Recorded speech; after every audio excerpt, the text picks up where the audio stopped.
Okay, I believe we are good.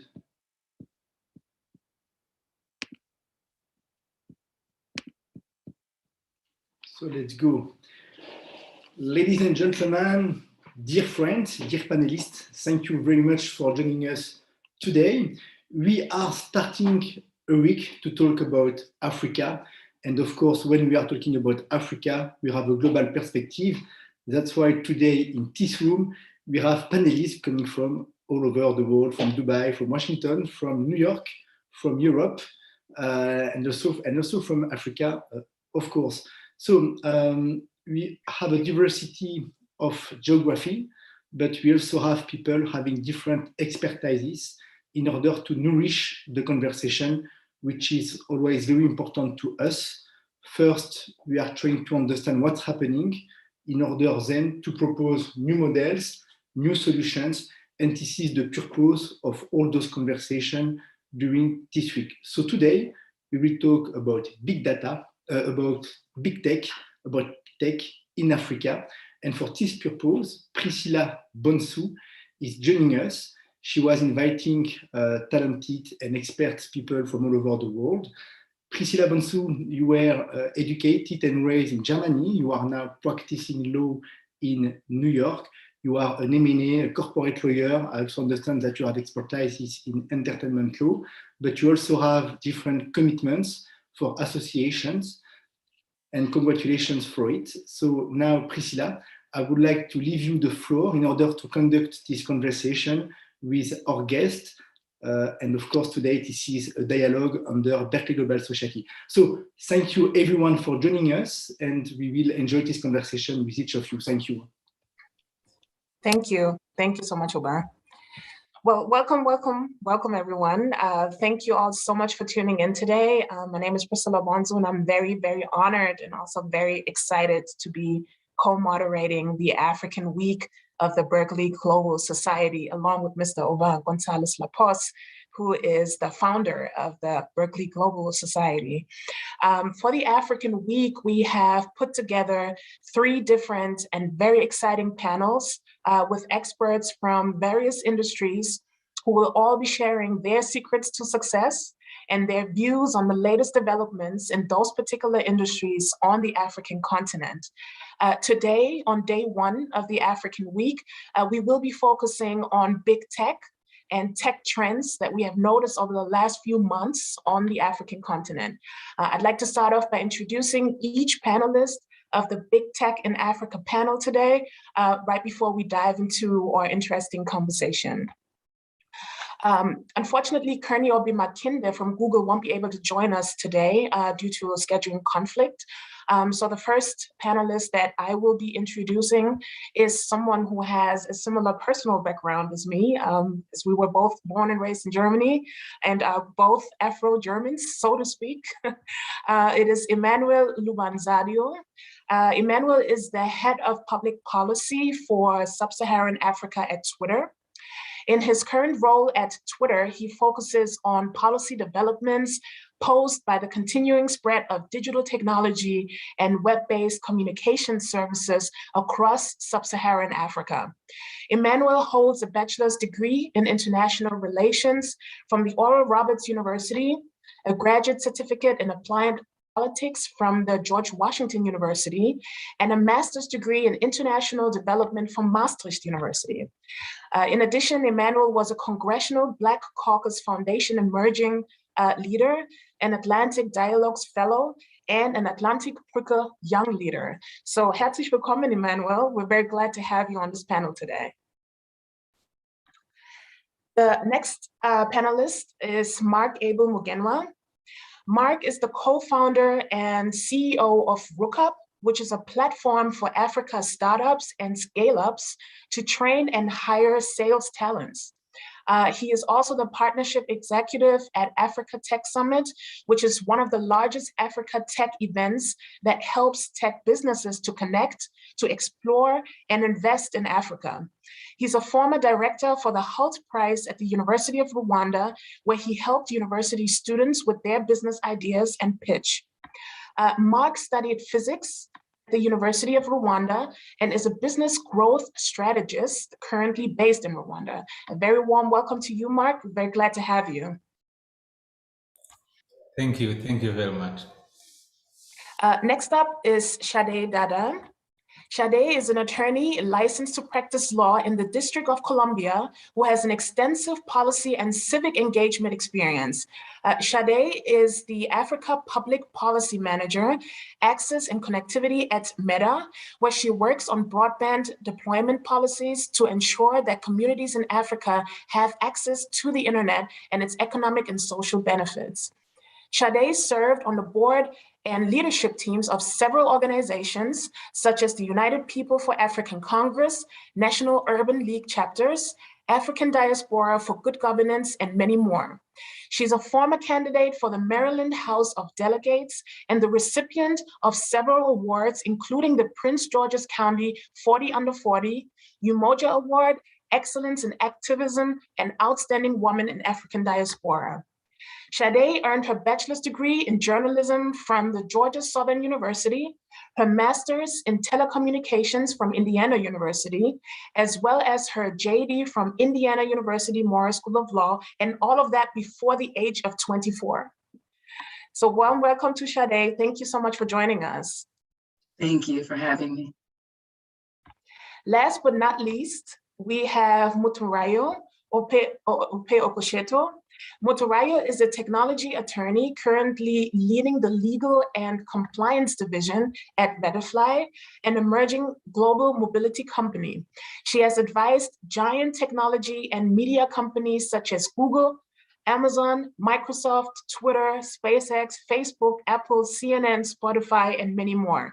She has a wealth of experience advising on telecommunications, partnerships, privacy and data protection, technology, cloud computing, tech policy, cybersecurity, and media in general.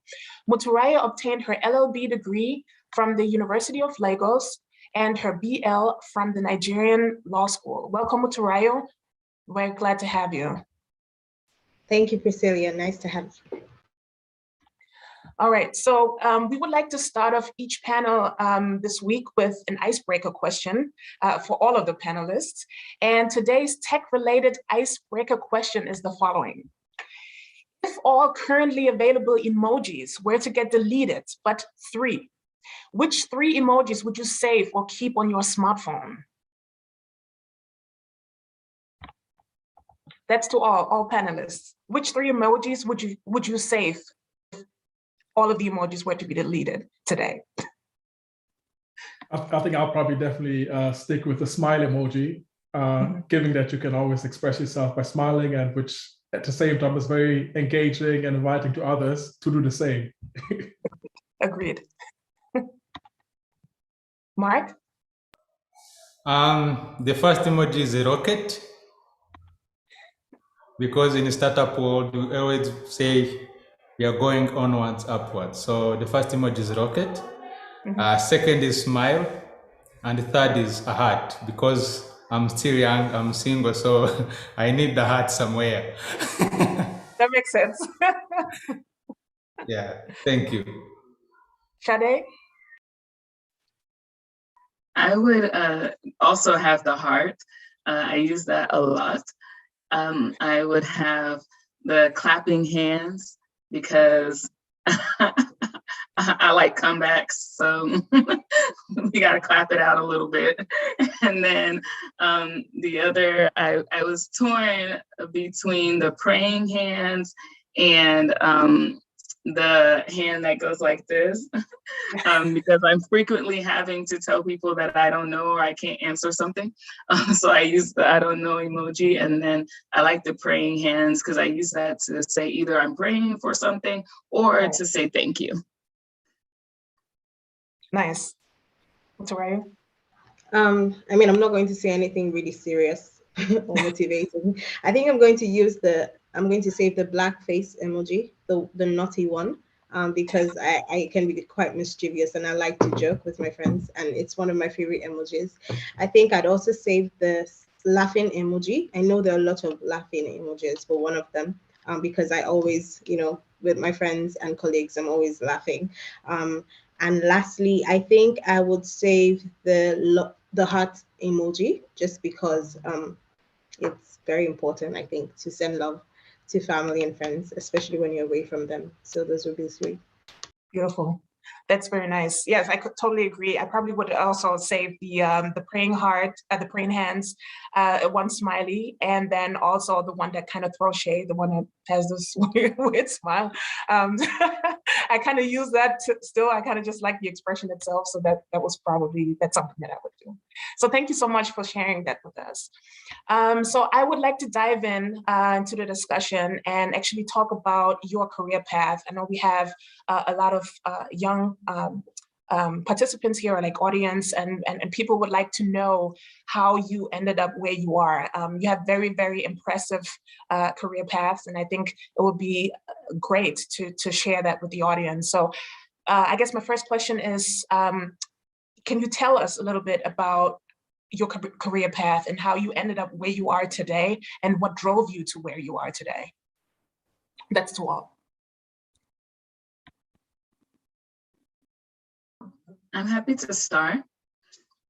So I ended up where I am today because a few reasons.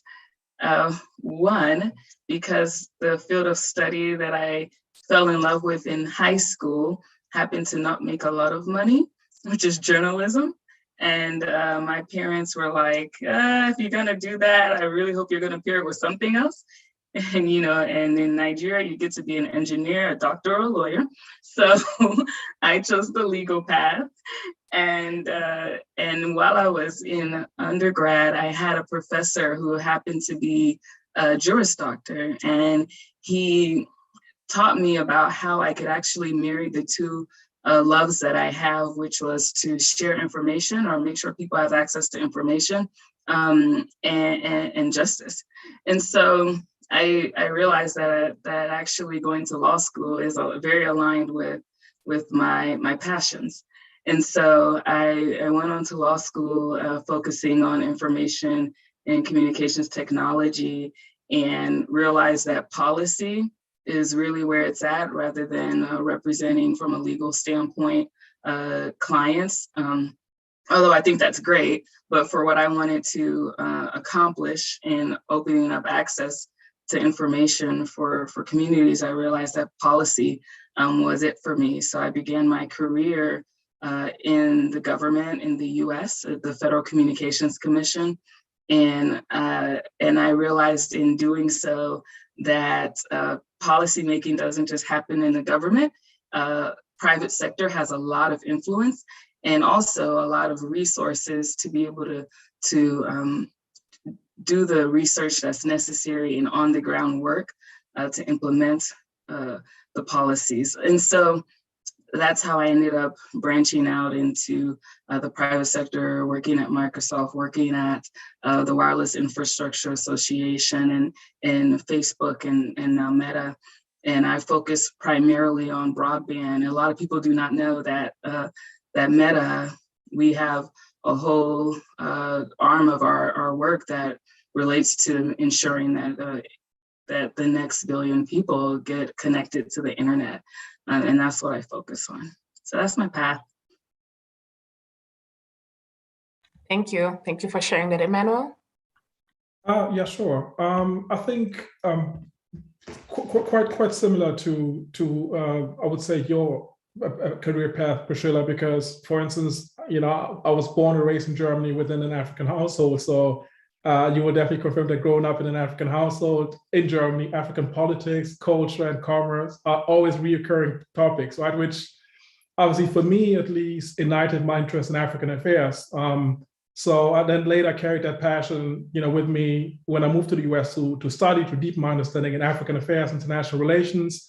So, after completing my studies, then it was quite natural to kind of focus on a career path that includes Africa.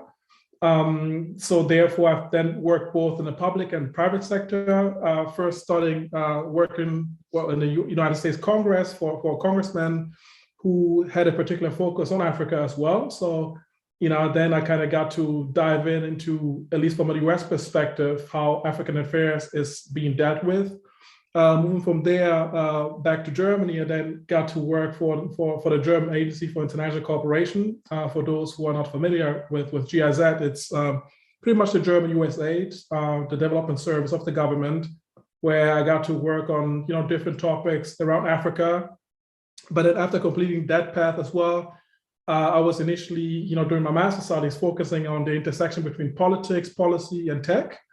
And then, worked in the private sector, first from pharmaceutical manufacturer, and then later moving to Twitter, where I've been working for the past 2 years, focusing on obviously different, issues or developments around tech in Africa as the public policy lead for the region, for the company. So again, main stakeholder being the government, NGOs, and different other services. But, to kind of, in a nutshell, my passion was kind of born out of my upbringing in Germany within an African household, being constantly exposed to these topics and then studying policy and politics, but not only wanting to learn it from the government perspective, but also from a private sector perspective. And this pretty much led me to now working for Twitter as the public policy lead for Sub-Saharan Africa, which I've been doing for 2 years now. A lot of great highlights that I actually get to combine my passion for the continent with an actual career.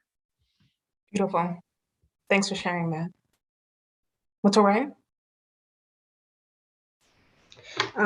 Okay, so for me, I started my career at a law firm. Alukwani is the largest law firm in Nigeria.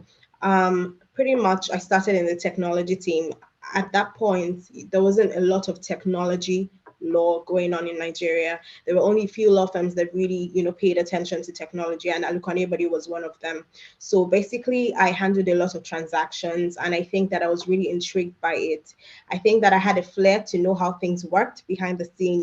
For example, your Netflix account, how does it work? The people who produce the movies, how do they license these movies? How do they enter arrangements, to allow these movies to be featured on the platform? I was pretty much really inquisitive. And I think that's one outstanding thing that worked for me. Wanted to know how things worked or how things could be better.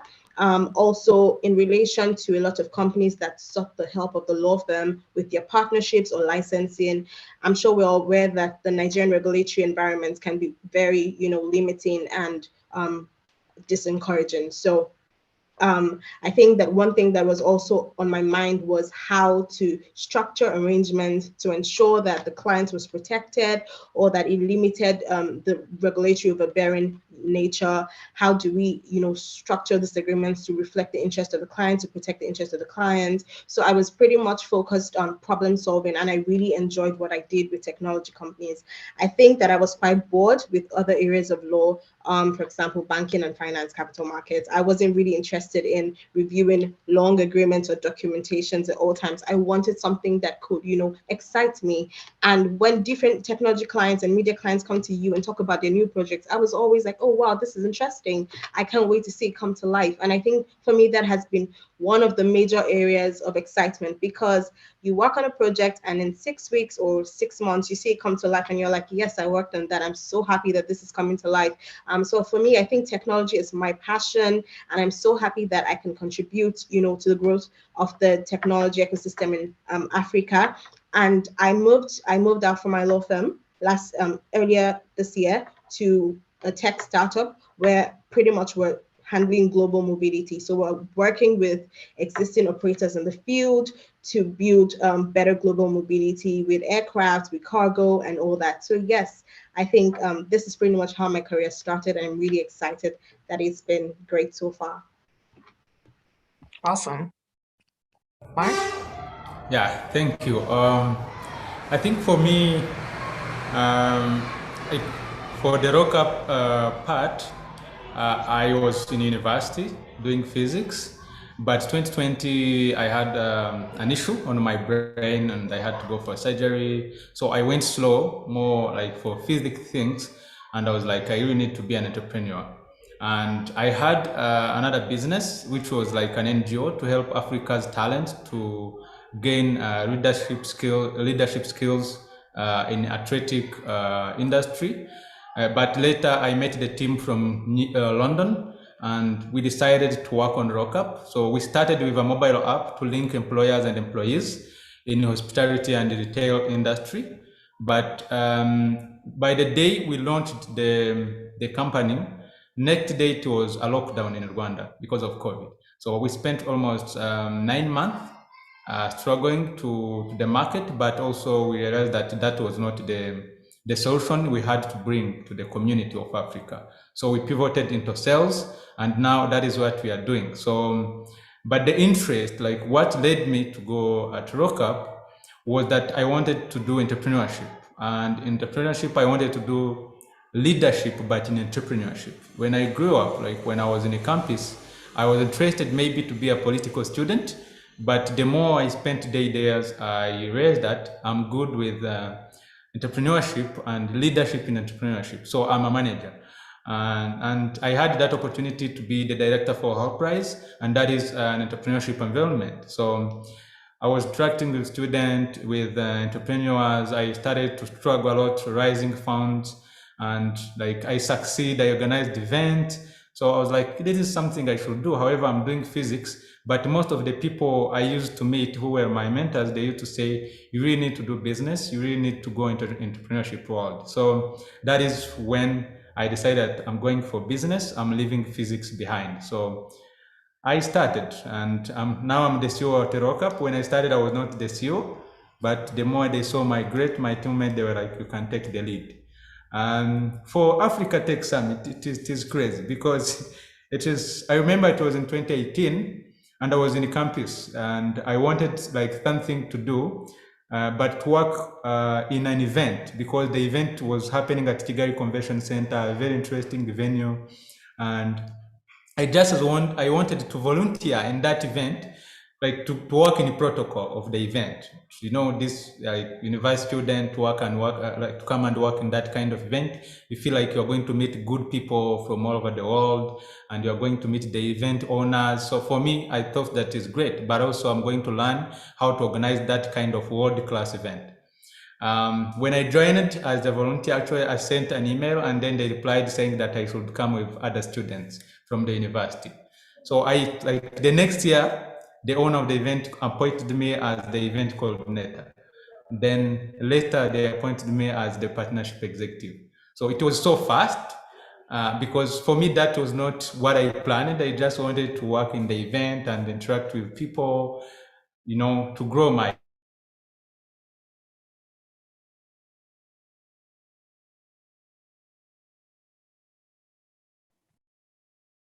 locally. Can you hear me? Yes, we hear you now. Yeah. So I started to grow from there. I learned much about business. Local people started to trust me to be their consultant for growth, creating partnerships, developing their sales strategy. Yeah, so here I am. Thank you. Great, thank you so much. You just mentioned the HALT Prize and you were appointed as a campus director. Could you just quickly tell us a little bit more about your experience as the campus director for the HALT Prize and the work that you did at the University of Rwanda for the students and for the African youth? Wow, so actually that was one of the challenging experience I have ever had in my leadership because I was in level 1. And when you apply for HALT Prize, you think that maybe they give you funds and so you can like ask your university student to submit their project. You assess the best, you call them for pitch event and everything. But because I was in level 1, I was like, I'm just going to try, but they will not accept me because there is a level 4 student and there is an interview. I was not good with English. So, but when I went for the interview, they told me that you are very strategic.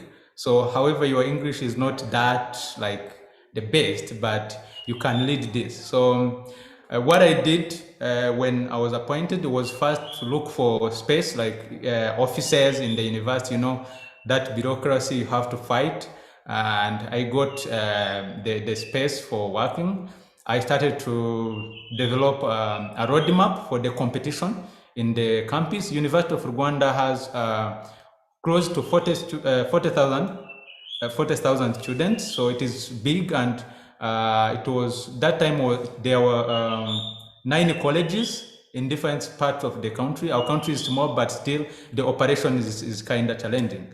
So I raised applications, and then the students started to pitch, and after pitching, we selected the best project. I had to go for the funding for their flight ticket, accommodation, for their regional competition. So by then I was still in level 1 in the university, and like what I contributed to them was to go to the regional level and pitch their project. And when my year was done, I just resigned, because like I did great. I raised good funds. I organized a good event.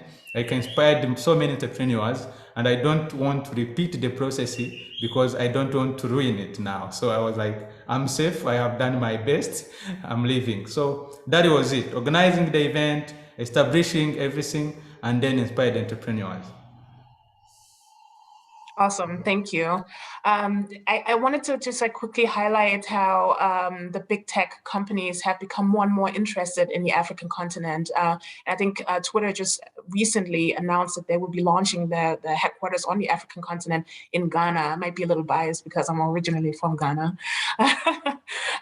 But Emmanuel, I just wanted to ask you about the work that Twitter actually has done on the African continent with regard to COVID-19. I think there have been some sort of partnerships and cooperations with NGOs. Could you tell us a little bit more about the work that Twitter has done on the continent? Yeah, no, absolutely. I think, you know, when the pandemic first commenced, it has been our goal to utilize our service, or rather provide organizations and government our service through which they can amplify credible information. So from a regional, or rather global perspective, we've worked with the WHO, launched different activations, you know, that are encouraging guideline adherence, such as washing your hands, wearing a mask. You know, you spoke earlier about emojis, so we've launched an emoji with the WHO. But I think as it pertains to the continent itself, there are different organizations that we've partnered and worked with. For instance, this organization by the name of Amref Health Africa. They have utilized our services. You know, they've I think set up an Africa crisis line for COVID-19. We've hosted a conversation together with Amref Health Africa and the African Union to, again, speak about how our platform can be utilized to amplify credible information, but also at the same time to give different actors the platform to add credits, you know, to which NGOs could advertise on our platform free of charge. But then also even with different product launches that we had, such as the Twitter Spaces, right? We have seen different organizations taking to Twitter Spaces to educate around COVID-19, but also those businesses that are no longer able to function in a personal space that have moved globally. We've given them also the opportunity to obviously advertise, you know, to our platform, which is for free anyways. But I think in a nutshell, our engagement regarding COVID-19 has been more so focused on seeking ways how we can amplify credible information. We've done so with Amref Health Africa, as I've mentioned earlier. They have a journalist program that they teach annually, I think twice a year. So we've provided scholarships. We have then given also trainings on how Twitter can be used. But then also on a mental health perspective has been quite a focus during this pandemic. So we've partnered with Mentally Aware Nigeria Initiative, which is a Nigerian organization focusing on mental health. We've worked with them on ads credits. They have advised us on how Twitter can be utilized to even, you know, encourage guideline adherence, but also mental health trainings. So different engagement that there have been, but I think this has been definitely one of my highlights, where I get to work with different organizations during COVID-19. But I think it has been also a learning experience how we can do a better job to engage with different organizations and how our platform again can be utilized to amplify credible information, but also trainings as well. So yeah, I think in a nutshell, hope that sums up some of our engagement that we've done on the continent and globally. Awesome. Thank you. Sade, is there anything that you could contribute on that part? Is there like other partnership programs or corporations that you could think of that is related to MEDA, for example, and the work that they do on the African continent? Sure, we've got all kinds of programs on the African continent. I personally focus on connectivity work, so that I can start with that. We partner with different infrastructure providers on the continent, tower codes, fiber companies, submarine companies, and governments to provide Wi-Fi access. Well, we have Wi-Fi that doesn't cost anything for people to be able to log on to the internet. We have programs where we work with schools to help them get connected and be able to have teachers that work together online to make the learning environment easier, more seamless, and up to date.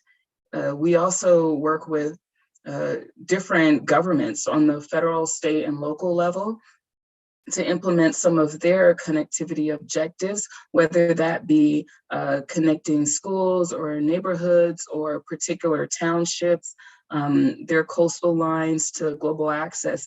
Those are some of the internet access related activities we're doing. We also partner with organizations to help business owners, entrepreneurs across the continent through a number of programs. This is designed to get them online to create their marketplaces. And so we do education around how to actually do that through various partners. We also work on literacy, online literacy, so that folks that don't normally understand or know how to use the internet, they're actually getting that education to be able to do that. Apart from programs that relate directly to the work that I'm doing on internet access, we have a number of programs that relate to disaster relief.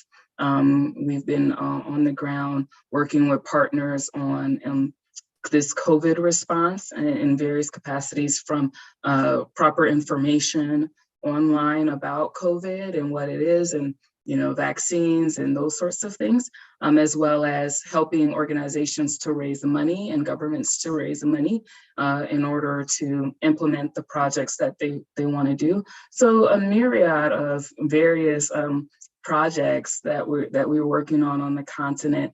As some of you may know, we have ventured into AR/VR, and I think that that's something that's gonna boom over the next few years on the continent, and we're heavily involved in that as well with various partners. And those are just a few examples of what we're doing. Okay. Thank you so much.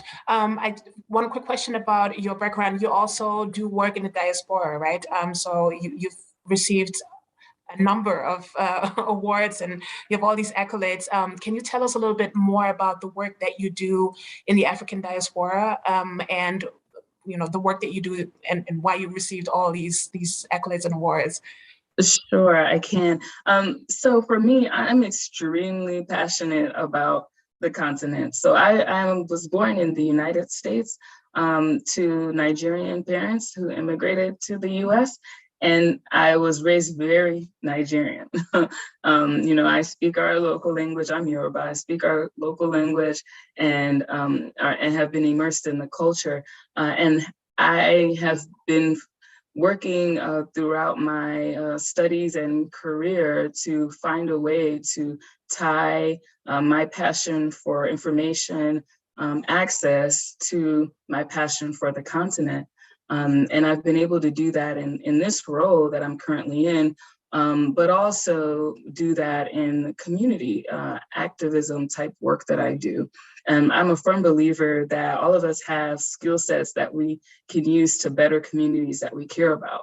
So I do care about the community that I live in the US, but I'm also very passionate about the continent. And I believe that Africa's success is not only determined by what happens within the countries in Africa, but also the diaspora. When the diaspora gets involved and is doing well, the continent can also thrive.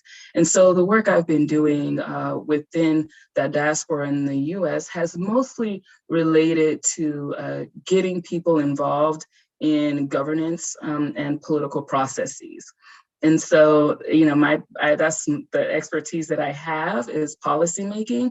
And so I try to use that in a civic way to work with various organizations to help individuals know how to contact their representatives, how they can push for policies that relate to immigration, to childcare, to housing and education, both here in the United States and various countries on the ground. We're frequently lobbying Congress, we're working with the UN, with the African Union, and I've done that through a number of organizations that I have the pleasure of sitting on the board for. And then apart from political work and governance, there are some very specific issues that I care about, such as you know, the girl child and everything that relates to women and young girls. And so there are a few organizations that I am a part of that their sole mission is to help improve the quality of life of women. And I'm doing that too. And those organizations primarily are focused on either African-American communities or African communities and how we can reach back to the continent. Awesome. Quick question about partnerships in general. Motunrayo, that's for you. You've worked on a couple of partnerships between telecommunication companies and all these giant tech companies that I mentioned earlier. Could you tell us a little bit more about that experience and the work that you've done with those giant tech companies? Okay, sure. So pretty much like the theme for today suggests, a lot of big tech companies are coming into Nigeria and have been coming into Nigeria over the years. They want to establish, sometimes they just want to launch a product. They don't really want local registration. And, you know, of course, a lot of times there are licenses in place that they have to get to be able to provide those services in country. And a lot of times, because of the Nigerian regulatory climate, which is growing, a lot of times the Nigerian regulators are playing catch up. You know, they're trying to understand what it is you're trying to do. And because most times, if you've noticed, especially in financial technology, regulators tend to put a hold to whatever product is being launched to say, oh, stop doing that till we understand your business, like they did with, you know, cryptocurrency and Bitcoin. So because of that, sometimes you delay the product that the client is trying to launch in Nigeria, or you just kind of frustrate it. So what we do is to look for better ways. What we did was to look for better ways through which the client can achieve whatever they're set to achieve in Nigeria or in Africa timelessly. And that's where partnerships come in. Because they're already licensed local operators, licensed by the NCC, the Nigerian Communications Commission, or by the Nigerian Broadcasting Commission, or other agencies in Nigeria that may be relevant. What we do is to advise these giant technology companies to piggyback the license of these local operators. So, for example, if I can refer to Google G-Station project, where Google provided free Wi-Fi in Nigeria at around 2017, 2018. There was an option of coming in. Of course, Google already had an established company in Nigeria. They were locally registered. So the option was either to, you know, Google Nigeria to obtain the license directly from the NCC to carry out its operations. But we knew, of course, because of the nature of the plan of the project, it was going to raise a lot of issues and a lot of back and forth and a lot of time wastage. So what I did was to advise that they work with an existing operator that had the type of license that they would need for their business. So as opposed to coming yourself to get a license to whatever you want to do in Nigeria, knowing that you're such a huge company that's going to garner so much attention and that may take off the regulator in the wrong way, why don't you work with existing licenses? And so what Google did then was to work with about 2 or 3 existing licenses. Now, what this does is to reduce regulatory overbearingness, because Google doesn't really directly have a business with the operator, right? Because they're using existing licenses. Of course, Google might require notification or certain approvals, but not licensing in that context. And what it also does is to kind of promote local participation, right? So you have local operators who are, of course, this is business for them, and you're also promoting them because you refer them in all your plans and all your projects, and it's also, you know, growth for them. So this is one of the ways by which we achieved that project, and we recall that it was really successful because at the end of the day, the time period with which it was achieved was far less than if Google had decided to operate with its own license or go to the regulators directly. And I've also noticed that sometimes you have queries from the regulator, you know, typical in Nigeria. So you have the regulator knocking at your door and saying, oh, what is it you're doing? You're in a jurisdiction, you have no license to do what you're doing. Of course, the lawyers must also be very, you know, willing and very fast in, you know, seeing it coming and responding to the regulator. So what we did was to respond to the regulator, have a meeting with them and explain what it was that the company was doing. And I recall that there was a public retraction of whatever query it was in the papers, actually saying, oh yes, Google is doing fine by us. In fact, they're partnering with local licensees and all that. I think that one point I think is very important is amidst these partnerships, the regulator would still, you know, want to know what's happening because it's the jurisdiction. So what you should be willing to do at all times as tech companies is to engage with the regulators, explain your business to them, inform them, educate them. A lot of regulators are not necessarily aware of the trends that are going on, especially in Africa. They keep playing catch up. So what you want to do is to be a step ahead, right? So in as much as you're trying to ensure that your businesses are going as planned within the timelines, you also want to reach out to the regulators, explain your business, explain how they come in, you know. I think they react better to that as opposed to, you know, launching a project in the jurisdiction without, you know, even reaching out to them. So yes, I think partnerships play a huge role, and will continue to play a huge role. And it also serves as a way to connect different tech companies and licenses and, you know, get them to, you know, do great things in Africa. Awesome. And as an expert in the data privacy and cybersecurity space, I just wanted to ask you, what's your take on the relevance or importance of cybersecurity in Africa, especially with regard to COVID-19 and the whole pandemic, that outbreak, pretty much? Yes, I'm actually quite surprised that I have not mentioned privacy and data protection. Those are some of my favorite areas of law. So I was like, oh yeah, I haven't mentioned that. Well, I think privacy is very important. I think now more than ever, everyone is realizing that, you know, data is a gold mine. You know, it's the next big thing, and everybody's just trying to tap into that as much as possible.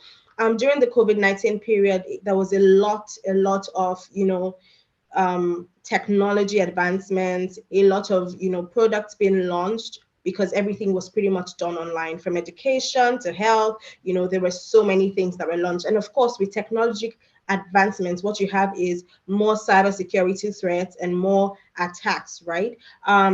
Whether to company data or to personal data. So I think that this moment was very pivotal because a lot of companies had to step up, had to upgrade their cybersecurity defense mechanisms and system, and also sensitize the workers in the establishment in relation to personal data. For example, medical records, health records. Of course, the situations where you have to disclose to the authorities or to the firm you're working with or to other people to protect the interest of other people. But otherwise, we realized that you had to really work on safeguarding data of persons, because at the end of the day, personal data should not be used for purposes that are not consented to. So at that point, during COVID-19, we really saw a play out of an attempt to balance the right of a data subject with the rights of the government or with the rights of the company you're working with. Where does my personal right as an individual to safeguard my information, to not disclose my health records, whether or not I'm positive for COVID, for example, you know, especially because at some point there were matters like, oh, if you've had COVID, you're not allowed to travel, or some countries may say that you wouldn't be able to travel if you've had COVID in some years and all that. There was a lot of back and forth and a lot of uncertainty. So a lot of people were being very careful with disclosing their medical records. Even if they test positive, they would really not want to disclose that information. So a lot of companies on the other end were saying, oh, we need access to this information. We need to disclose it to the government. So there was a lot of back and forth, privacy related. There was also a lot of cybersecurity attacks. And I think that moment really brought the issues we have with privacy legislations to light. But I think that now what we have is a balance, people understanding that there's certain information that required of them to protect or safeguard other people, and also employers and the government respecting personal data rights more. So I think that was a very important moment. Interesting. Mark, as the head of partnership, you said you're a partnership executive at Africa Tech Summit. Can you tell us a little bit more about that work, the work that you do as a partnership executive, just going back to the topic of partnerships in general in Africa? Well, thank you. The work I do at Africa Tech Summit, it is more of getting people on board who are going to be our sponsors or who want to speak, and also some participants maybe who want some special care, some special consideration. And of course, even the organization like inside. So I'm more of the in-house person of the team at Africa Tech Summit. So I used to create what I can say like a bunch of leads of the people we think that they would help us to have a better event, because there is always a certain goal for the event. If you say for the London event and the Nairobi event, the upcoming one, we want a special sessions, like special summit for fintech, financial technology. We want a special sessions for startups, and we also want special event for blockchain. So as the partnership executive, what I do is to look around in the ecosystem in Africa and outside, even like Twitter, we have been reaching out to them, Microsoft, like these big players, and also some other players, like local players, whom we think might be also important for the event, like for this privacy and the policy organizations, public institutions, and so we want to put all of those people together. So as the partnership executives, you have to look around those people and then shortlist them and learn a strategy of reaching out to them. So, and then you get them on board. So it is more of making sure that the chemistry of the people we want at the event is working. So you create the strategy and you implement it. Thank you. Awesome, thanks. So, going back to talking about your positions, Emmanuel, as the head of public policy for Sub-Saharan Africa at Twitter, could you tell us a little bit about the work that you do there? And I know because of the policy related work, I guess I'm trying to get more into that, just to give the audience an idea of what your daily work is like. And then also, are there any noteworthy or anything that you've seen over the last, any developments that you've noticed over the last few months or years that you think is something that it's worth mentioning? Or yeah, so no, thank you, Priscilla. So I think as it pertains to my current role at Twitter, I mainly obviously cover, as you said in the introduction, focusing on developments that are caused by communication, digital technology, communications, the internet. But I would say that my primary stakeholders that I do engage with are governments. Just to also explain from a Twitter perspective, our policies that we have in place, but also on the partnership piece, to kind of raise awareness around the partners that we engage with, around the initiatives that we drive. So, so in general, both non-governmental organizations and governments are my stakeholders. So this work obviously includes a lot of raising awareness around what Twitter has been doing. I know Motunrayo has mentioned the fact that a lot of regulators sometimes don't necessarily understand what different tech companies are doing. So it's definitely part of for my engagement to do some explaining, to do the awareness, to do the education part. And I think COVID-19 has definitely given us the opportunity to be more proactive in this engagement, right? But I think on the NGO piece, it's really much about capacity building activities. So I've mentioned the trainings that we do give and that I myself lead on. We have different engagements, so training the African Union on how Twitter can be utilized to amplify credible information. or even on the more fun side to celebrate events such as Africa Day, right? Where we have partnered with the African Union on an emoji, which was then utilized across the diaspora in Africa, on the continent itself. But then again, another aspect of my engagement is obviously speaking at panels and conversations such as this one, obviously, so therefore it's an external facing role. Where I also do some explaining around Twitter policies. I think it definitely, these are definitely the three aspects which my daily work contains. I think as it pertains to trends, I think I would say the continent, is experiencing increasing connectivity. I think, the increasement of broadband connectivity, tech savviness, but also media and digital literacy is also increasing. So I think these are very, very encouraging trends that we are seeing. And I think it's also partially the reason why a lot of companies are now looking into the continent to set up shop there. But I think, as we are progressing, us from our end, at least from a Twitter perspective, looking forward to partnering with even more organizations on the continent.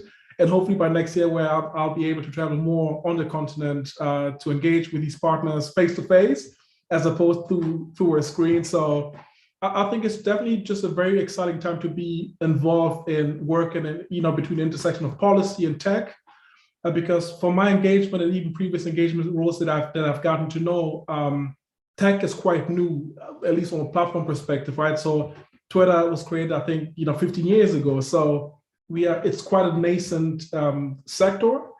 And accordingly, the policy making is also catching up. So I think being able to work in this intersection of tech and policy gives us, especially those of African descent, the pride, but also the opportunity to be contributing to something which is definitely taken on and also estimated to be very big. So it's definitely an exciting time to be involved in tech. Agreed, totally agree.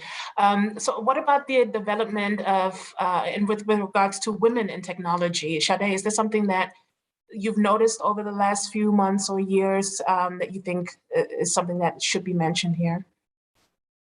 Sure. I would say I have a similar type focus when it comes to working for a tech company and doing public policy, as Emmanuel does. And I would say that over the last probably 2 or 3 years, I've noticed that there are more women in this space than before. Before, I think we started to see more women who are in the tech world doing engineering and those sorts of things, but not as much who are governing from a public policy standpoint in tech. And so I've really appreciated seeing that trend, and not just women who are behind the scenes, but women who are decision makers working on public policy, both within the companies, but as well as in government. And the nonprofit sector has always been ahead of the curve with that, I think. So we've seen a lot of women in that space, but within government and tech companies, I have appreciated seeing more women doing that. I'm the only woman on my sub-team that's focused on public policy and connectivity issues in Africa for Meta. And I use that opportunity to champion women being more involved in these issues and also playing a leadership role. It makes a difference. I think the more that we see women who are out front, the more we are encouraging those who are coming behind us in their studies to focus on this area. There are also lots of programs that have been rolled out within tech companies to focus on women in tech. And we've all been doing that for years. Twitter, Google, Facebook, now Meta, all the organizations have these programs. and I think that they're quite fruitful in encouraging women to be involved and also obtain really high up positions as much as possible. I'm trying to do more talks. I think when I first started this role, my first speaking engagement related to women in tech, and I tried to use that opportunity to reach back and to emphasize the importance of that. And on the continent in particular, it's very important because we have just cultural dynamics that make it a little different for women involvement in public spaces. But I see that trend increasing in a way that is amazing, and in fact, even surpasses what I've seen in the United States, actually. So I am really, really proud to see that. Thank you so much for sharing that. I think it's very important to kind of highlight this sort of development and actually be able to compare it to the United States. And there is a lot happening on the African continent. What does it look like for Motunrayo, for the IP law section? Like, if you look at IP attorneys, I know some of us are lawyers here, so I just wanted to know, like, what does it look like for women on that side? Do you see a lot of change? Do you see more like female IP attorneys, or has there been any change at all? Has it stayed the same so far? Are there a lot of organizations out there that you want to mention? Thank you for the question. I do see, like Sade has said, I do see much more representation when it has to do with women in tech, especially in policy. I mean, maybe it just happens to be women that I know, but I see a lot of women in policy doing great stuff, and I'm really excited about that. As regards IP, I also see a lot of women. I think that there's something about tech that is beyond just the work. It kind of connects to your nature. So, for example, if you're a creative person, if you're an inquisitive person, I think that you may probably do well in tech. If you're someone who is into problem solving and you want to think about ways to prefer solution, you probably do well in tech. And these are traits that permit me to say, but I think a lot of women exhibit. And I think now women are just realizing that they can go for this, they can go for this roles and do excellently at it.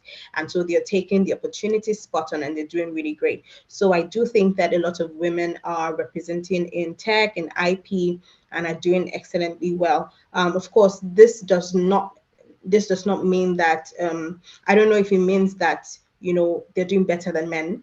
I don't think it's a competition, but I just think as far as women representing is concerned, since typically great roles are taken by men, I think women are doing a fantastic job in tech. Like Sade also said, women are not just staying behind the scenes, but they're the decision makers. So yes, I think it's a fantastic turnaround so far. Yeah, I find it interesting that you mentioned that women are now understanding that it's possible for them. They kind of start to see themselves or look at themselves differently. For those who are still undecided or still on the fence and don't really know whether they should, take that leap of faith and just do it, what advice would you give those women? Great question. I was actually thinking about this when Emmanuel was saying something about tech. People are doing more tech than they used to do in years past. There's something I've noticed, however. I think a lot of people are going for tech because it looks promising, because there's a great reward system and all that. I find that a lot of people don't necessarily have the interest as you would expect, but they just think, oh, it's a great reward system and everybody's talking about tech. And if this continues, I think that you might see people who are not necessarily willing to do the work and to just take their time and know their stuff, and they're just trying to get in it and rise as fast as possible. But I think that one major thing that will work if you're trying to get into tech, or for anyone trying to get into tech, is genuine interest. I think because if you're genuinely interested, you would read, you would want to know more, you would follow the trends, because there's so many trends. Every single day there's something happening in the tech field, there's something interesting. If I'm in policy, for example, even if it's not policy related, I would want to know what's happening if it has to do with tech, because I am all about tech. So I think genuine interest is very important, and nobody should feel pressured like, oh, because tech is the in thing, I want to do tech as well. I want a slice of the cake. No, if you're genuinely interested, if you're genuinely curious, then you should start something. I think it's a great opportunity. I think it's interesting. One thing I always stand for is doing work that you find interesting, because I like to look forward to work. I like to be excited about work. So every role I've taken has been something that excites me. And I think tech is that for me. So if tech is that for you, absolutely, I would urge you to dive right in as soon as you get an opportunity. Priscilla, awesome. May I add something to that? Yeah, sure. I was going to ask you anyway. Oh, okay. Okay. One thing that I think for people who are new coming in, you know, I can remember maybe about 12 years or so, 12 to 15 years ago, I can't remember, when I was just starting out, I reached out to people who were doing great work that I love.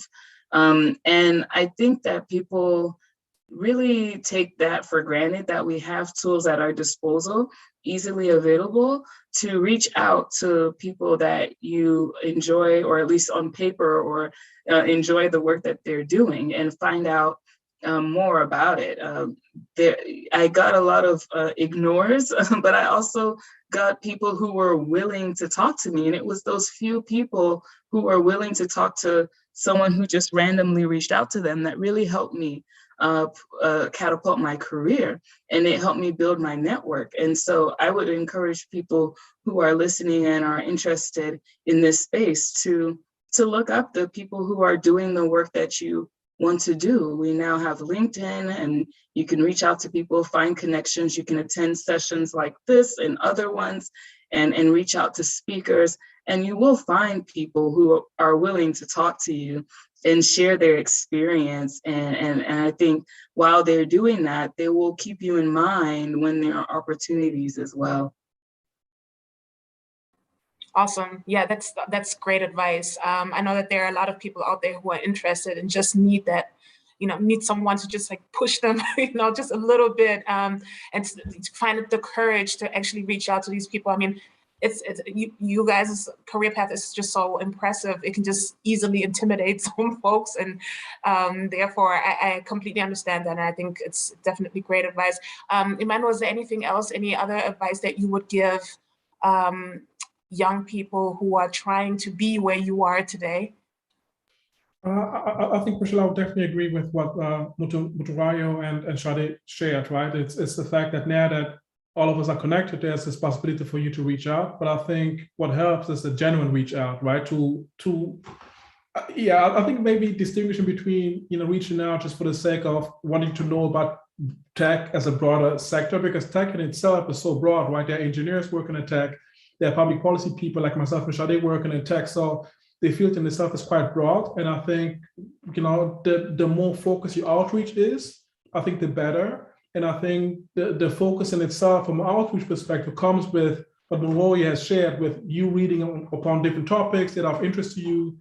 So, I would therefore just advise to being curious and then reaching out based upon the specific aspect that you seek to learn about tech, as opposed to, oh, there's someone working at Twitter or Facebook and let me just reach out to that person, which is great, and it can obviously work. But I think looking into my own biography, the way I learn about different fields, public policy, obviously to internships for one, and secondly, just to conversations.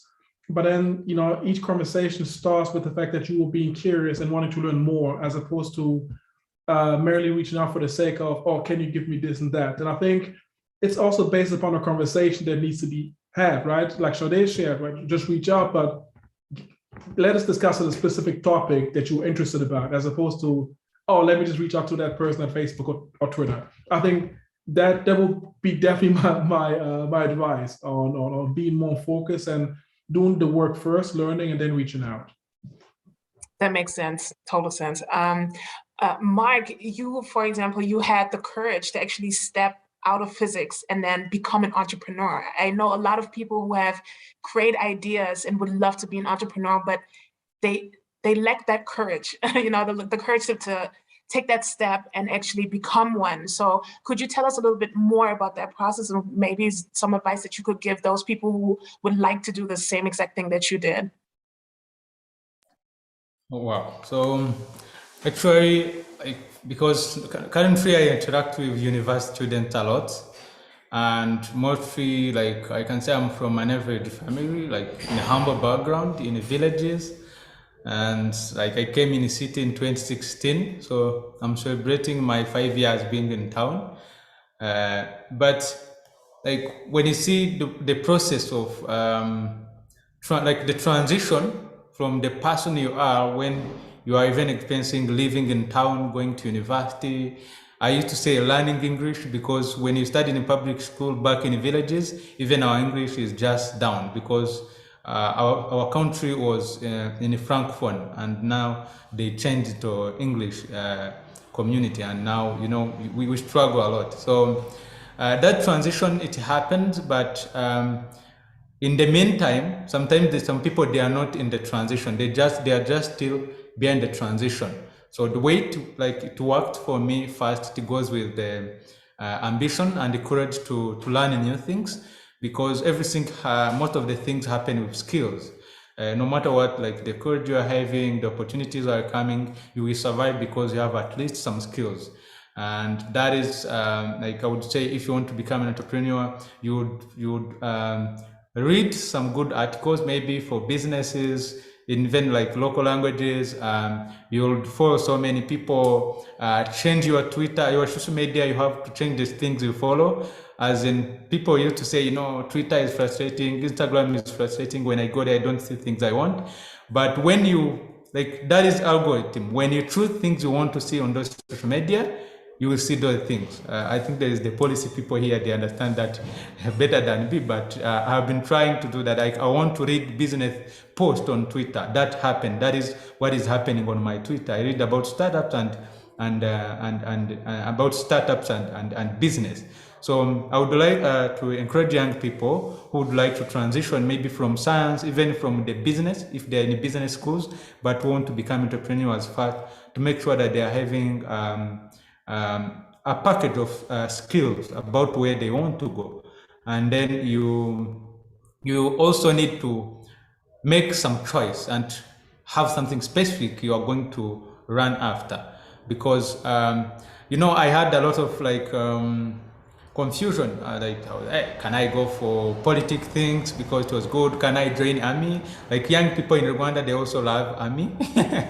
So there is a lot of things you think about, like if I want to be a leader, I can join army, I can do this, but you need to choose something. And if it is entrepreneurship, if it is business, you have to give it your time, because if you have skills, you give it time, you grow. And that is where opportunities find you, because you are giving something time, so you are exposed to those kind of opportunities, because that is where your days are going. That is what you are reading. That is the kind of people you are interacting with. So skills and then time, things happen. But of course, you have to be patient, because a lot of things are going to come in your way to push you back. So if you are patient, it works. Awesome, thank you. And for young people who are thinking about, because I know almost all of us have, we have ties to Africa, but we don't live, not all of us, but some live there, some don't, some traveled overseas. I know Emmanuel left Germany to go to the United States to get his degree and you know, started doing work there. What's your take on that? Just like international travel, especially for the youth, for young people, do you think that's essential? Do you think it's a must? Or do you think you can just stay local? You can stay in Africa, for example, and start there, do the work on the continent? Or do you think that it's, I'm not saying it has to be a must, but something that would definitely enrich your experience? Or like, what's your take on traveling and doing studies and work overseas, actually?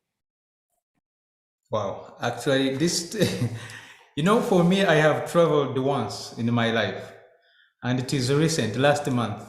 That is the first time I went out of this country, and I did not even go far. I just went through Ethiopia and then went to Tanzania. So it is still in the neighborhood. So, but I think just for that week I have been away, I learned a lot. And I think like my grit, it improved, like I was feeling good, more confident. My family was proud of me, but it did not have something to do with my background. Like I did not travel. I can say that I have never been Europe, US, or Asia. I'm a local guy, because most of the travel things, they depend on maybe going to study for young people in Africa. So you have to go there because of studies. Otherwise, your family might be rich. And, you know, most of the young people, we used to tell all of these things, they are from ordinary family. They are from average family. So they don't have money to travel. And when you mention about like the importance of traveling, maybe some of them, they will just give up.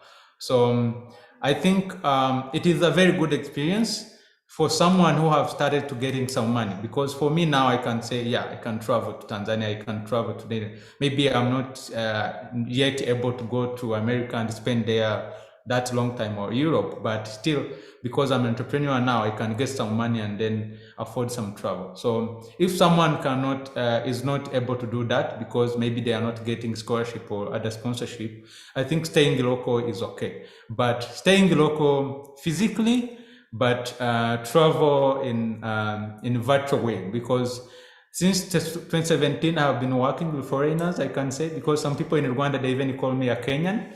They like, because I work with foreigners a lot, and some nowadays I use English a lot, and like maybe this guy is not a Rwandan, but that happens because I can say I travel a lot. Now I'm talking to people from Germany, and we are working on the same project for 2 months, 3 months. So that means like I understand their culture, I get used to them. When they come in Rwanda, we are together. So you start to have that experience like you have been abroad, because you are adopting their culture and you know your local culture.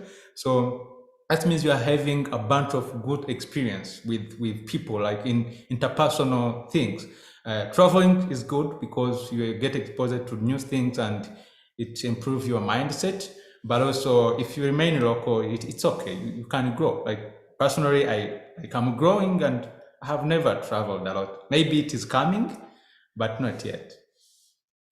Thank you so much for the advice. That's exactly the reason why I had asked, because there's some people who just don't have the opportunity to travel abroad or study in the US and Europe. And for those people, that's why I asked, like, what advice do you have for those who remain local? Is there maybe, Sade, something that you would like to tell the young people who are just not in that position and not fortunate to actually go overseas and study overseas? Listen, Africa is beautiful. We're smart. We are, we have everybody around the globe is still in our culture for a reason. They want to be like us. And I think that we have to empower one another to really believe that. I think all things local are great. We don't need this whole focus on, foreign education is the best and working abroad is the best. There is so much that we have to offer as indigenous Africans. Everybody who is local, I think that you should be proud of the experience, the expertise that you bring to the table, whatever that is, and be able to stand firm knowing that it is of quality and somebody wants it, somebody needs it. I think that is super, super important. I know that somebody can say, no, that's easy for you to say because you're not over here. I will tell you right now, I go out of my way in the work that I do, both professionally and civically, to partner with people who are on the ground in various African countries. I focus on 16 countries, primarily Anglophone, on the continent. And every one of those, it is vital to the work that we do at Meta that we have a cultural context, that we have people on the ground who know what's going on, who can help us. And I do not discredit that at all. In fact, I think it's absolutely necessary. And I think people should understand that the way things are going right now, big tech is going to need that. We need that, and we're hiring locally. We're partnering with organizations that are local. It is not a take over from outside kind of deal. And so I hope that folks who are listening are encouraged in that, knowing that they do have something great to offer to the table. And I hope that companies who are local are focused on hiring local, just as some of the big tech companies are. Awesome. I think Mark wanted to add something to this. Yeah, actually, it is kind of a reverse of this, and like I have seen so many people who come from outside, like they have been living to America for long, they have been in Europe for long, and then they come here to create some solutions, because I'm in entrepreneurship world, I'm in a startup world, and when people come, when they want to like get a team to work with, they want to work with the people also who have the same background, because they can connect easily, although like the culture matter and everything, the language. And so when they connect and they get, they build a team to create a solution for locals, most of the time it doesn't work, because you are creating something for the community you are not attached to. You know, for someone who grew up from there, you are attached to the community. So it is good when you start to learn from outside, and then you get that chemistry, you mix things, and you know, my community is suffering like this, and this from outside can come and help, or you can even think about something local you can develop and help the people. So I've been thinking a lot of people coming from outside, and then when they come, they create a solution which is not compatible to the problems we have. So I think it is something people should consider when you come to Africa, when you come into your countries to create something. Take your time and interact with your people, and then make sure that you understand their culture. And in your team, I can say even 60% of your team would be the people who are attached to that community, any culture, feeling, background. You know, there's a lot of things to consider. So for the people who are, I can say, serial travelers, when you come back, please try to connect with the people who are attached to the community. Thank you. Thank you. Anyone else want to contribute? I mean, I'd just like to add brilliant points made by Sade and Mike. I just want to add, as a young person, that in terms of traveling, I don't really think that travel will develop your work ethic. I think that travel will give you exposure, it will give you knowledge, you would see how things are done, and you would want to do better. But in relation to your work ethics, I think that you have to find a way to develop that wherever you are. So even if right now you're wishing for a travel opportunity and it's not here, just keep working on yourself. That's the important thing, because you are who you are wherever you are, right? So you are the asset, and you should work on yourself. If the travel opportunity is going to come, it's going to come. You might not even expect it. You might not even expect it at the time it comes, but you're going to move how you are wherever you're going. So just work on yourself and your work ethics, on the information that you have, so that when those opportunities come, you can take it. Because I see a lot of young people now focusing, and that's what I was saying in relation to how like young people are trying to get into tech because of the reward system. A lot of young people are not even so much focusing on themselves or actually doing the work, but they just want the opportunities that come with it. And I think that we should be more scared about messing up when we have such great opportunity than, you know, not even getting the opportunity. Because sometimes I'm like, oh, aren't you scared that you're going to mess it up when you get it? So the important thing is right now, wherever you are, it really doesn't matter. Doing the work, getting as much information as you can, and proving that you're actually worth the opportunity, so that when it comes, you're prepared for the opportunity and you can show yourself. So I think that's important. Emmanuel, do you have anything to add to this? No, Priscilla, everything has been said. Yeah, okay. Thank you. Okay. Sade, did you want to say it? Because it just looked like you, okay, unmuted. No, okay, I'm always smiling. Great. Thank you. Thank you all so much for this great advice.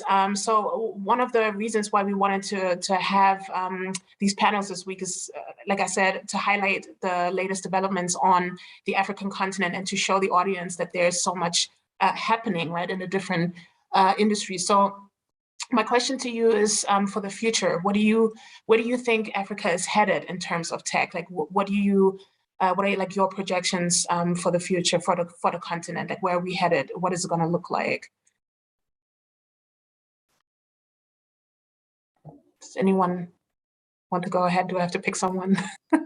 Okay, I can go on because that is like I'm in the community, I can see what is happening, but also, especially being a Rwandan, like for the people who used to talk, even for the recent travel I had, I have seen that they admire the way Rwanda is adopting technology.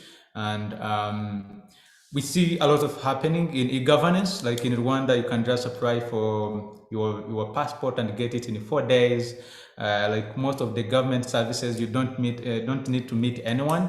You just apply online and you get the documents. We are seeing a lot of unicorns from Africa. I see what Flutterwave is doing. Most like in fintech, there is a big revolution. EdTech, like something great is happening in health technology. You know about Zipline, delivering blood and other medical stuff, and that is like improving the life of people. But also I can emphasize more about fintech because so many solutions are coming to help people who are unbanked to get banking services, access to finance, and so a lot of is happening. And I think we are going so far as entrepreneurs, when you see a lot of money being raised by Africa's entrepreneurs, and like investment by Google, investment by like Facebook. I have seen that Amazon is also coming, and local investors, they are trying to give their money and waste. So when the investment is there and the skills, because we have Andela, most of world-class developers now, they are coming from Africa. Nigeria is doing, I can say, the best work because they're producing the greatest developers, software developers. And so many countries are trying to adopt that to teach people how to do coding. And when you have skilled people on how to develop tech, you already get tech, and engineers are growing. So I think Africa is going far because there's investment, and people are willing to provide solutions through entrepreneurship. It is no longer NGO, it is no longer public institution, it is no longer through just funds, but it is through entrepreneurship. So things are happening, and they are happening through business. So I think that is the main thing which is going to help people, because if it is a business, you want to survive, you want to get money, but you want to serve the customer best, and the customer are the African people. So if the citizens are benefiting from the solution and the providers are getting money, things are going to be sustainable. So I'm having a lot of hope for Africa, and that is why I have to remain here and make sure that things happen in my presence. Awesome. Thank you. Thank you. Does anyone have any other projections for the future? Priscilla, please no, I was just going to say that I'm waiting for Sade and Emmanuel to tell us what they have in stock for us. So please go ahead. I think maybe I might just add, for instance, from a Twitter perspective, the announcement that we've made this year has been obviously one of my key highlights this year, right? Because for one, I cover the region in itself, and so my engagement has been also focused on Ghana in particular. But I will definitely have to say that for what I foresee in the future, it's definitely collaborative, right? So it's not only going to be, oh, Twitter's coming to Africa and yeah, that's it, or Meta is there coming to the continent and doing more work, and that's it. So I'm seeing it to be more collaborative, being, yes, a company can come in, but yes, we do depend on local talent, right? So for instance, one aspect that in our announcement that we've said was our desire to hire local and to actually learn from that expertise. So because yes, we're a global company, but the amount of expertise that people, including us, provide to the company to make informed decision as it pertains to the continent is very, very important, right? So really, it's always challenging to make projections because you just never know. There are so many factors that are kind of dependent upon. But I think one aspect that I can definitely say that it's not only the tech companies that bring in value, but it's rather tech companies learning from folks on the ground to obtain that value and then to make informed decision upon, in terms of recruiting, in terms of our policies. So there's just also so much that we are learning from people on the ground. And I think this is something I want to stress because it's very much also aligned with local talent and people remaining local. It's really about hard work, as Motunrayo you have mentioned, right? But I think maybe the message that I'm attempting to get across is the fact that we are also benefiting from talent on the ground. It's not only the other way around that folks in Africa are benefiting from these tech companies coming in, but we are also benefiting, and it is very exciting to be part of that process, to actually get to work with partners on the ground. But I think, again, I cannot repeat it even more. It's collaborative, and tech companies are also benefiting from local talent who are then helping us to make better decisions on the continent. Awesome, great. Thank you.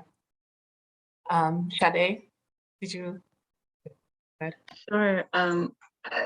You know, Mark and Emmanuel have done a great job describing many of the things that I would have said. One thing that I think is a really big trend that I'm looking forward to seeing how it shapes out is the exponential growth of skills in the tech space, and how that's going to impact traditional social and economic drivers. And so when you look at things like agriculture, you know, there was this time period of lag in, you know, way back when agriculture was, you know, huge. It was the main focus of many countries and local communities. And we saw a decrease in interest from young people to go into agriculture. I think when we implement or infuse tech back into society and build the skill set, we see a rebirth in some of those types of industries. And I'm really, really interested to see where it's going to go in agriculture and healthcare, in education, and these different sectors when people have new skill sets that are going to improve it and make it easier. I think we're going to see some really, really innovative things over the next few years on the continent as a result. And that makes me super excited, because that means that we're going to have a society that is more advanced holistically. And I think that's where we want to be. I also think it's going to mean a lot for areas that, you know, people don't take as serious, like, for instance, arts, and the intersection of tech and fashion and those sorts of things. That's also something that I see coming down the pike that will be very, very interesting, not just for the continent, but how the continent can influence other countries outside of Africa. Lastly, I would say that as we see increase in the skills developments, especially in young folks who are coming up to now become the leaders of these different countries, we're also seeing that there are a lot of people who have something to bring outside of the continent. And I think we're going to see Africa showing up as a leader in sectors that we were previously viewed as not leading and as needing aid from. And I think that's going to be a beautiful, beautiful thing. Call me optimistic, but I really believe it's coming, and that we should be ready. I think those of us who are on this call obviously are passionate about it, and so we're going to be a part of it, and everyone else is just going to have to fall behind, because it is coming, and we're seeing it today, and I'm really, really excited, and hopefully from a governance perspective, we get it right, so that we get to use that to improve our countries, and not allow poor influence from outside. But I think if we get it right from a governance perspective, we're going to see lots of social and economic development in a way that we haven't seen it before. Awesome. Does anybody else have anything to add to this? No? Okay. So yes, we only have 2 minutes left. So I just wanted to quickly thank all of you panelists so much for joining us for the Big Tech in Africa panel and joining the Berkeley Global Society. We really enjoyed the conversation today, and I definitely have learned, I learned a lot during the last hour and a half. So yes, thank you so much again for joining us and for sharing your views and your experience and telling us about your career path. We really appreciate it, and I hope you enjoyed it just as much as we did. Yes, do we have any questions or anything? No, right, Aubin? I don't see anything here, do we? I wanted to join you, Priscilla, to thank you, Priscilla, first, because you did a great job, and today it was a nice atmosphere. I really enjoyed to listen to you and to watch you, because it was a nice discussion. I would like to ask you many things about women empowerment in Africa, about how to raise money in Africa, etc., because you were all touching some crucial points. So what we will do, we will invite you for next talks, maybe next year, and we will be delighted to continue this conversation. So thank you, Priscilla, and thank you everyone for joining us today. Yeah. Thank you all. For having us. Thank you all. Thank you. Thank you. Have a great rest of the day. Bye.